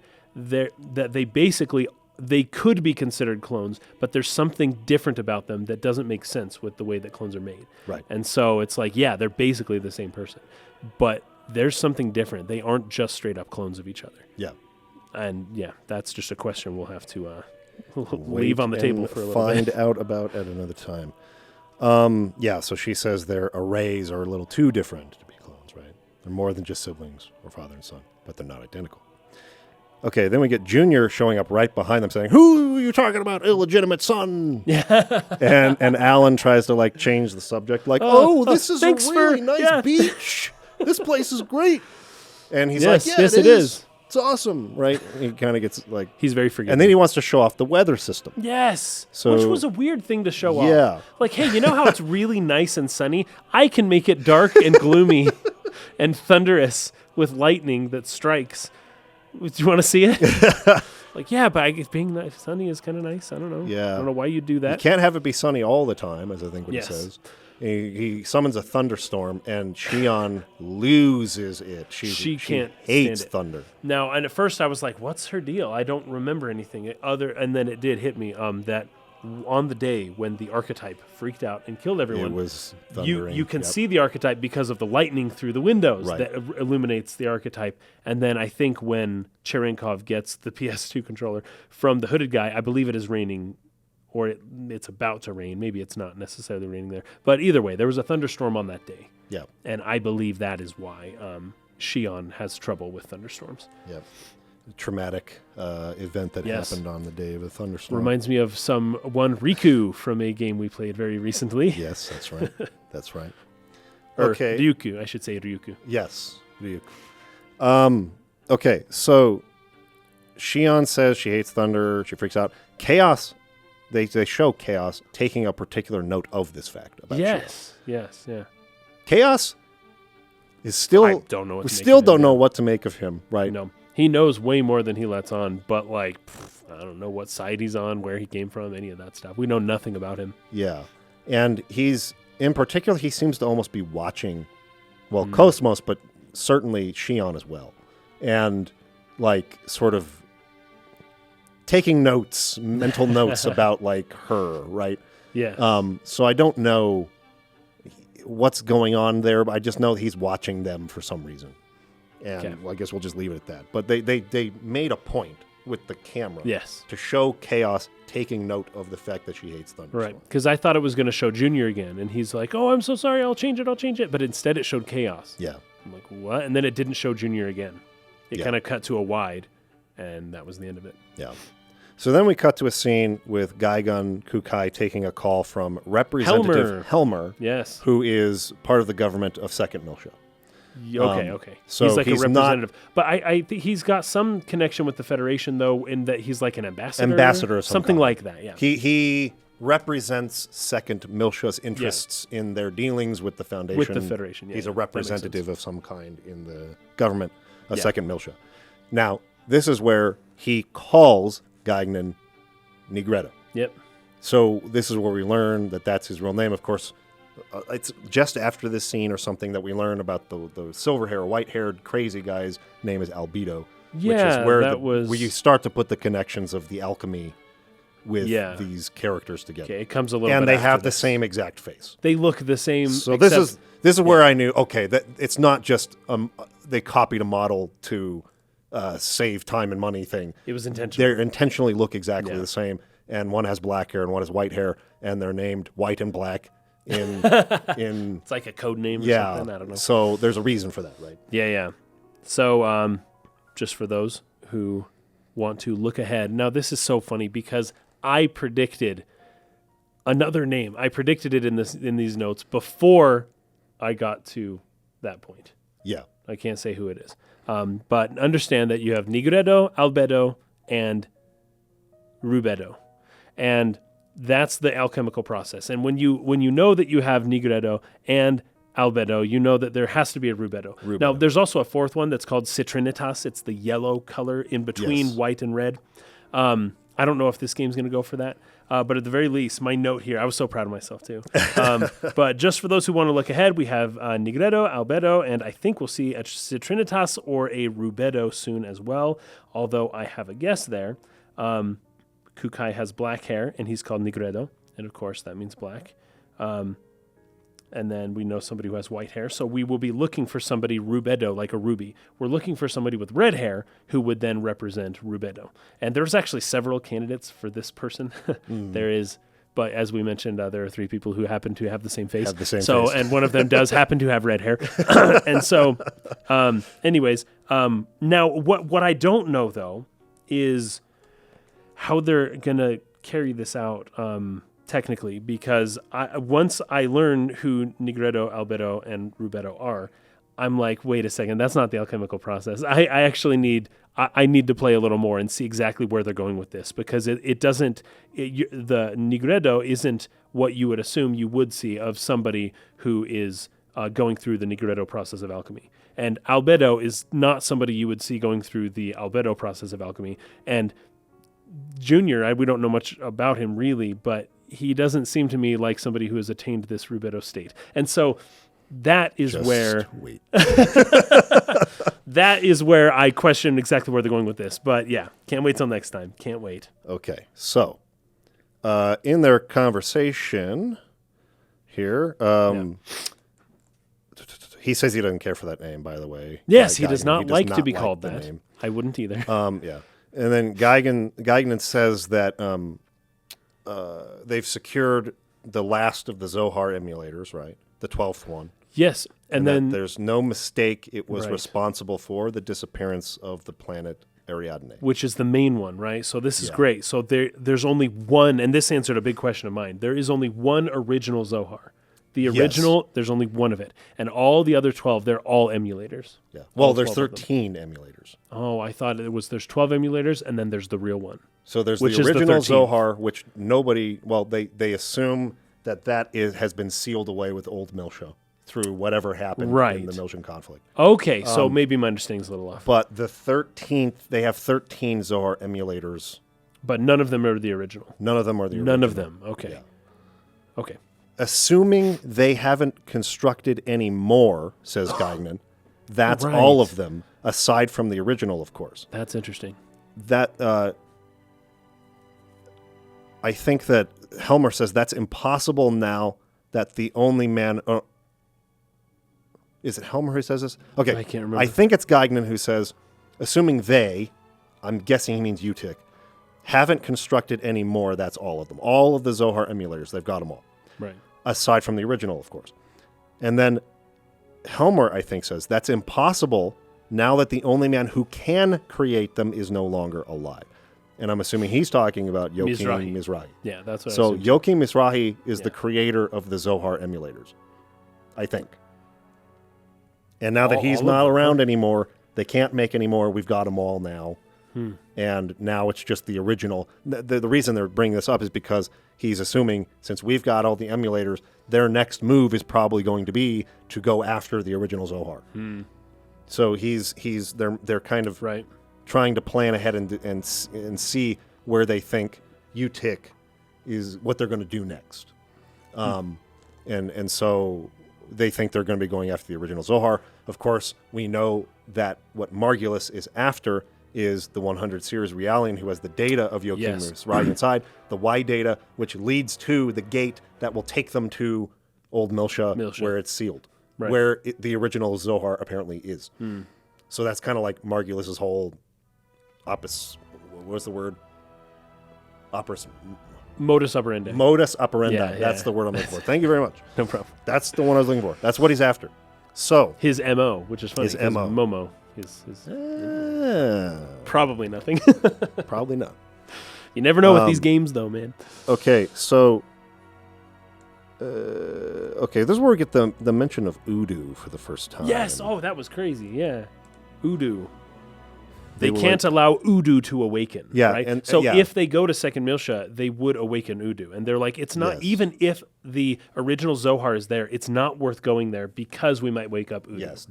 We cannot allow them to awaken Udu again. And what's up with that? Because this is spelt the same way with the hyphen and everything as the Utic organization. Cosmos, Utic. Yeah.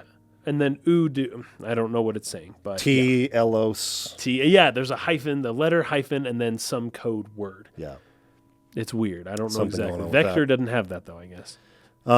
Okay, so we can't let them awaken it again no matter what. No matter what. Then we cut away from that scene as Shion... real quick. Go ahead. Real quick, though, they also mentioned this is a great Citan line from Xenogears. And yes, this is a good example of Citan. I don't say Saitan, I say Citan because in the Japanese it was Shitan.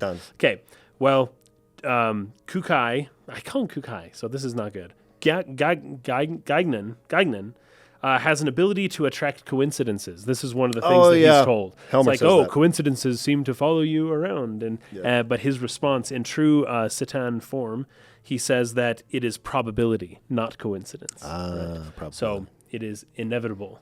It is not a coincidence. It is inevitable. That's what I think Citan says. Yeah. Anyways, but I think in that quote, as Nigredo, he's got so many names. Gaignan. Gaignan Kukai says, he's quoting somebody else when he says that. He says, as an acquaintance of ours would say, it's not a coincidence, it's a probability. Yeah. And who is that acquaintance, right? So he isn't quoting himself when he says that. He isn't being Citan. He is quoting the person who is then Citan. Right. Okay, so then we cut to Shion as she goes to meet Alan to do maintenance on Cosmos. We kind of cut away from that scene. I didn't take too many notes there. It's just that's the gameplay. You're just going to meet from the beach. But we get to walk on the map around this point. We're like a giant in the city. But it's like tiny on the map, and there's all the big buildings and stuff, and it's just like Xenogears. Yep. It's really cool. Love it. It's just like what's that city in the top right map? I can't remember exactly what it's called. In Xenogears? When you're in prison, Block D. It's not Bledavik. That's the capital of Ave. Yeah. It starts with can't a K. remember. What is it?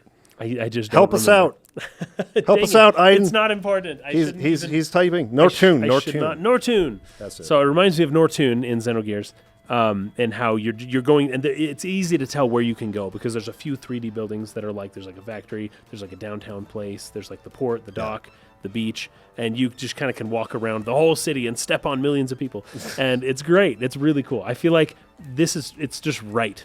When I see this in a game, I'm like, this feels like how games should be. Yes. This is correct. This is the way. This is the correct way. I'm serious, dude. This is the freaking way. JRPGs, that was the peak. That was it. They reached fetching like the pinnacle. Like that was how they should be made. And then they lost Then they it. switched to whatever it is they do now. They let it go. Open world stuff. The city's really cool, though. There's like slums. There's like some kind of darker parts of town. There's, I mean, it's just like a normal city, I guess. I don't know what I was expecting, but there's like a bar and a restaurant and a place to buy things. And anyways, it's actually kind of a cool town. It'd be worth spending some time checking everything out. That's what any good RPG player does. They talk to every NPC, right? It's cool, though. It's the first time in this game where I've been like, oh, we're in like a real city now, you know? Yeah. And it feels cool. Okay, so then we cut back to the asteroid Pleroma, and Margulis is speaking with some pink-haired guy with matrix glasses. Hey, sunglasses. Yes. And what's great, though, so this is like, you don't see characters with sunglasses very often. Yeah. But he mentions this guy's eyes at the end of this conversation, but we don't see his eyes. That's where I realized it's not just they're trying to make him look cool. Yes. There's a reason he doesn't want you to see his eyes. He's covering up his eyes on purpose. Right. So this guy seems to be, like, this whole game, Margulis has seemed to be at, like, the top of the pecking order, so to speak, of UTIC. Like, nobody sees him as an equal. He's over everybody. This guy talks to him like he's an equal or something. Or possibly even above him. Yeah. Like, because when Margulis is like, oh, I'm thinking about doing this, the guy's like, that won't work. Don't do that. That's dumb. Like, whoa. That made me really interested in that guy. Yeah, me too. Because this is the first time we've seen him, right? Just that specific way he spoke to Margulis. The first guy who speaks to Margulis like, whatever. I don't respect you like everyone else does. Exactly. But Margulis seems to respect him at least a little bit. He doesn't get too upset, and he kind of modifies his plan a little bit based on what that guy says. And I still think he's being rash, and that guy thinks so too. And he says, well, it is a calculated risk. Like, yeah, things could go horribly wrong, but we're doing this anyways. And Margulis seems to be at least slightly deferential to this guy's opinion. Yes. Very interesting. Yeah. So I got way interested in him. So they talk about a lot of interesting things here. Margulis is saying, we're kind of cutting into the middle of the conversation. So he's saying something like, so you're telling me that it's impossible to open the door to Lost Jerusalem. Right. Now, yeah. We've played Xenogears, so we know that Lost Jerusalem is a reference to Earth. I have not played Xenosaga, but I'm assuming that's going to be the same thing. Something like that. It's in perfect maybe we should tag that as a spoiler. I don't know, really, but I don't know. There's so much of what we talk about in this podcast that we reference Xenogears that it's just it's what it is. So the guy says to that, it's not just that it's doubtful that they can open the door. It's doubtful that they can even find it.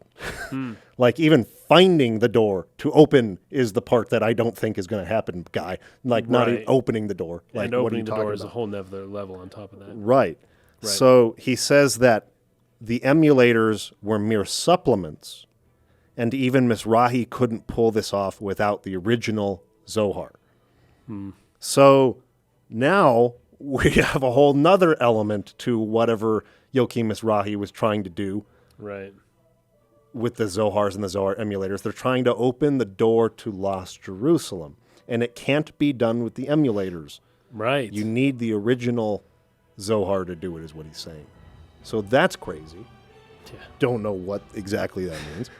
But Margulis is willing to go to pretty ridiculously crazy lengths to get the original Zohar. To get it. Yeah. And, well, is this the point where he talks about the Song of the Nephilim? Or yes, does that come later? At the end of this scene, the Song of Nephilim is like a last resort kind of thing. This is great because of things that I learned throughout this session, right?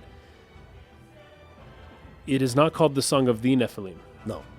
Which is what it... Of Nephilim. Is what it should have been called. So I corrected it in my mind. I was like, oh, they spelled it. They did a wrong thing. Nephilim is plural, and it should be used in this way. Well, they did it right. Yes. I find out later that they did say it correctly. The Song of Nephilim is technically correct. Nephilim is a name. I did not know what Nephilim was. I assumed, I wrote this big old note. I'm like, oh, this is a reference to Genesis chapter 6, where the Nephilim are the giants who preceded the flood, right? Well, there's actually kind of different interpretations of that, too. Yeah, so they it's could like be a fallen angel. Fallen angels as well, or the giants, which were like sort of hybrids. Yes. Yeah. Yes. The hybrids, also the great warriors and men of renown, right? Yeah. One of the books of Enoch, I can't remember if it was the Slavonic Book of England, or Book of Enoch, the Slavonic Book of Enoch, or the Ethiopian Book of Enoch. But it names Gilgamesh specifically as one of these giants, right? So when you talk about great warriors, men of renown, they're talking about like the Epic of Gilgamesh, which also has the flood of Utnapishtim, right? He's Noah, yes. and it's the flood happens in Gilgamesh's epic as well. And they're kind of drawing a parallel there, the Book of Enoch is, and saying, yeah, but Gilgamesh is one of these bad guys. The flood happened because of him, because he's such a bad dude. Right. And probably the other people he was with as well. But the whole point is that I thought I knew what they were, specifically what they were referring to. And I didn't know. It took me by surprise finding out what they were actually referring to. Yes. But it does make sense because you're right. The idea, there are other interpretations of the Nephilim, but my thinking was the giants, man. Because like Xenogears took the idea of Nephilim and made the gears out of it, and they were like, the gears are the Nephilim, and it's like, okay, that's sweet. That's what I'm thinking of, and it's the same guy. So I'm like, all right, let's bring on the giants, man. Yeah. But anyways, the Song of Nephilim is technically correct. Let's move on. We've got a good comment here from Aiden again. He's got a picture here of Peter Sellers. That I love Peter Sellers, man. This pink-haired guy is a reference to Peter Sellers from really? Kubrick's Doctor Strangelove. Oh, from Doctor Strangelove, of course. So we've got a picture here. That's exactly what he freaking looks like. Yes, and those glasses are exactly glasses, it. Yeah, look at that. But he had the kind of like reddish hair. And I guess Doctor Strangelove is black and white, so who knows what color hair that guy had. Yeah. So anyways, that's interesting. Good to know. Tidbit there. Okay, so where did we get up to here? Couldn't pull it off without the original Zohar. Yeah. So Margulis says that they can't keep their commander waiting any longer. So this is where we learn for sure seems to be somebody. There is somebody above. Well, actually, now that I think about it, maybe he's a general and he's got another commander. He's saying, I can't keep our commander guy under me. It could mean that too. Sure, waiting, that's a fair point. He's out there ready to do something. So maybe that's what he's talking about. Waiting any longer. And they will proceed with Plan 401. Execute Order 66. Yes. That's exactly what I thought of when I saw that. Order 401. The pink-haired guy seems to think that that's rash. You don't need to go that far yet, kind of a thing. Yeah. Right? And Margulis doesn't shut him down immediately. Margulis is just kind of being reasonable about it. I think he's still going to do it. Yeah. But he's not like, how dare you tell me what not to do? Yeah, right. He's not like that. But he also mentions directly Geignan by saying he calls him Helmer's protege. So he says Helmer's protege is babysitting the 100 series Realian prototype. So they all know that Helmer and is like a mentor of sorts, or that he works. Well, we know Second Milsha founded the Kukai Foundation, so Second Milsha working with the Kukai Foundation is not that big a surprise. But they know the leaders of these. Anyways, Helmer's protege is what he refers to him, and I thought that was interesting. That was very interesting because I assumed like Geignan would be like top of the heap. Sure, he may not be, and they all know about Momo. Everyone knows where Momo is. Yes, like. That's interesting. Because, well, originally they had Momo prisoner in Pleroma. But, okay. Then they again reference the fact that she has the entire record of Ms. Rahi's research and the access code to the UMN transfer column to the sealed area of Old Milsha stored inside of her. That's what the Y data is. Well, hold on. Access code or axis code? An access code. I thought you said axis, AXIS. No. In which case, the Y data would be the Y axis, which is the vertical. I can see what you're saying. Right, the vertical axis. Anyways, yeah. You got me doubting myself. I copied the dialogue from. I think you said it right, but when I hear you say it, I'm like, the axis, the Y axis. Is this vertical? Is that a connection to something? Still doesn't tell us much, even if that is right. Sure. Okay, so then they say if they're not careful with Momo, they'll lose everything. So they cannot have Momo die or be destroyed or something like that, right? They need her to get the Y data so that they can get to Old Milsha, wherever it's sealed, and get the original Zohar. We now know what they're after. Margulis mentions how I get it. Like, I know how important it all is, right? That's why I'm using him. They did this a lot in Xenogears. Yes, they did. Him. I think he's talking about Albedo here. I think so too, because it's the person he can't control, but that he uses occasionally to accomplish whatever he wants. Right. So then the pink-haired guy says he doesn't like him, that his eyes share the same look as Miss Rahi's. So Albedo, Negretto, or what is Geigen, the sickness that Albedo probably has? What is it? The thing where when you do a wrong thing. Okay, he may not have it. The thing that Virgil DME had. addiction. Yes. DME addiction. Anyways, somebody who acts like that, maybe another person who does that kind of thing. Yes. So, or maybe something like that. Well, there's a whole lot of speculation about Joachim Mizrahi I want to talk about next time. Right, and the Mizrahi thing is direct reference to the Realians. Like whatever happened with him and the Realians on Milsha is like tied up in history. Yeah. Okay, so but Margulis says in response to that, the look in the eye, that Albedo has the same look in his eye as Mizrahi. Yes. And that's why he doesn't like him. Right. Margulis says to him, the same as yours. Oh no! Oh no! So this pink hair guy. That's when it happened. Also might be one of these things, whatever they are. Whatever they are. Or, I don't know. He seems quite a bit older, though, so. Yes. Maybe he was an earlier version of whatever Geigen and Albedo are, I guess. That's a fair point, actually. That's a good point.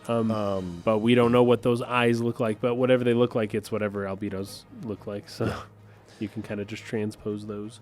So then Margulis asks Pellegrini to open a channel to their commander.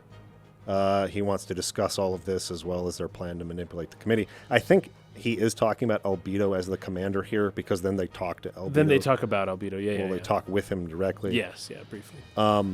So we then see that he's talking to Albedo and he's saying that they have to use the Song of Nephilim. And Albedo is really surprised by this because he mentions, but you hate that. Like, you hate the Song of Nephilim. Like, it's funny that you're telling me we need to do this because you hate this. But obviously he's excited about it. So Margulis says that Albedo's toys have their uses. So he says to him, your toys have their uses. So whatever the Song of Nephilim is, it's part of the arsenal of toys of Albedo. But that he won't join him for when he uses it. So Margulis is not going to watch him use the Song of Nephilim, but he will condone him using it for their purposes. Okay. They do explain a little later, the Song of Nephilim just makes people go crazy. Yes. Like, it just makes people lose it. And because Albedo starts laughing at him like, yeah, right, you don't enjoy it. Like, I think Margulis says something like, I don't share your carnage. Perverse proclivity and hobbies or something like that. Right. And he laughs at him. He's like, yeah, right. Like, whatever. Like, of course you do. And then that's when he ends the conversation. But then Pellegrini calls Albedo a URTV. Yes, that's right. Yes. Which is something we're definitely going to talk about next time. No, but they do. She does mention here that it's part of the Life Recycling Act. Yes. So it's something along those lines. She calls Albedo a monster born of life recycling. Yes, that's it. That's what she says. Yeah. And that there are plenty of mentally unstable life recycling variants out there. Now, remember, even Cherenkov was a life recycling variant. Yes, he was part of that, yeah. So Cherenkov, Albedo, and I'm guessing this pink-haired guy, and also maybe Geigen and Junior are all part. What I'm guessing is they are all life recycling variants, but 2 of them kind of went crazy. 3 of them seem to be relatively sane. Who knows how long that lasts or why? Is it a matter of time? Yeah. What's the difference? What's the variable? Yeah. Yeah. Okay, so there are plenty of mentally unstable life recycling variants, and then that's when he says the only thing Albedo cares about is Momo, the 100 series prototype. Yeah. And Pellegrini asks, oh, that's why he says, don't be so concerned about what he's going to do, like, because she's all worried about allowing Albedo to do this, right? Yeah. And he's like, don't worry, all he cares about is that freaking 100 series, like, He just wants to eat her, I'm guessing. That's all he cares about. So don't worry about him. And then she asks if he's really going to use the Song of Nephilim, and he asks her if she's heard it before. And he gets real serious for a second. And he says it draws everything unto madness. Yes. He doesn't say it draws everything into madness. He says unto. Unto madness. This everything unto madness. I feel like that's a reference to something, biblical reference somehow, because there's a lot of yes. references to the Book of Revelation soon. I see. Anyway, I was thinking Well, you say maybe draw nearer unto me. That's like a God saying, like, if this is translated correctly, then it could be referencing a bigger situation, or like a temple, an altar, or a god even. That's like madness is a name. It's a pronoun. Sure. I I didn't check proper noun. if madness was capitalized. I don't think it was, but I probably not. okay. I love this. Well, as soon as I mentioned Cherenkov, who I have some level of sympathy for because of what he had gone through, when they mentioned that, just like Cherenkov was one of these things, that makes me think maybe Albedo has a backstory as well. Maybe there's something that's like gotten screwed up in his life that's not his fault, Yeah. I don't know. I wasn't thinking about that, and now I hear it, and I'm like, oh, dang, that's interesting. My next note is, how many times are people going to ask Shion if he's all right for her to answer, oh, it's nothing? Because it happened again. Oh, did it? I was like, dude, they just keep showing us this. That's and then we get this, I thought it was kind of a weird scene where... With the bullet and Momo? Yeah, Momo and Junior. And Junior gives her a bullet as like a charm. Yes. And she goes, no, it's so pretty. And I'm like, it's a fetching bullet, dude. What are you talking about? Does she know that? I don't think he explains it. He says it's a bullet for this gun that I have. Well, it's pretty because it came from him. I guess so. So I didn't know this. My initial thinking is there's a tracking device on that bullet. That's my initial thought. Because it's like, okay, I think Junior does feel for Momo in Momo's situation, and he may even like her. But with the way that he talks with Gaignan and with the mystery that surrounds him, and with me not knowing where everything's leading necessarily, I'm just a bit suspicious of everything that these people do, everything Chaos does, everything that Junior does, everything Gaignan, everything that, gosh, even, I mentioned this to you, even, what's his name? The Joker, the dude, the blondie guy. Oh, Alan! Even Alan, this particular playthrough, I'm getting all suspicious of Alan. Like, what's he thinking? What's his true motive? He helped build Cosmos. What's he doing here? And everyone, I'm just treating it that way. So my assumption is, okay, he's giving her a tracking device because they can't lose Momo, right? But the weirdest thing happens here. So he shows her the bullet. It's like, great. He mentions a line. What did it say in English? Because I think I know what it said in English. I don't know. He says, it's inscribed with the writing. Okay, it says, Sayonara, baby. Oh, I didn't even take a note on that. You didn't? Okay. I must have been taking note on something else. You wouldn't have, because it's a nothing. But the reason I took a note is because the Japanese does not say that at all. Oh. This is the funniest thing ever. I can't even believe this. Okay, so the Japanese says, go ahead, make my day. Which is... But it says it in English. Oh, really? Yes. So in the Japanese version, Junior switches to speaking English to say, go ahead and make my day, right? And then when they translate it to English, they write sayonara. They put it back into Japanese. And I'm like, I just started laughing. I laughed for probably a good minute on that one. I was like, are you kidding me? Why? And it's got to be like a fun thing. It's got to be a joke. It's got to be funny. You said an English thing, so we'll say a Japanese thing. And it's got to be a thing with the translators or the developers where they're like, it's just a fun little jest that they kind of threw in there. But yes, Sayonara Baby, which I don't know where that comes from. I think that's, Aiden is saying that's like his catchphrase. That's Junior's catchphrase, Sayonara Baby. Okay. I seem to remember now Aiden saying that earlier, like after he killed all those guys. But go ahead, go ahead, make my day is Dirty Harry, right? Right. And Clint Eastwood with his, 44 Magnum revolver, and that's like a reference to a movie. So they took out the reference to a movie to put in just Junior's catchphrase, Yeah, right. I don't know. Okay. Well, he also says that at the end of battles. That makes me think. Well, that's fine, but that makes me think that that makes it look like he's the one who inscribed it. Yes. Like, oh, I just got this gun. I did not have this gun Took a before. bullet. Here's a bullet from the gun, and this is what it says. But I don't know.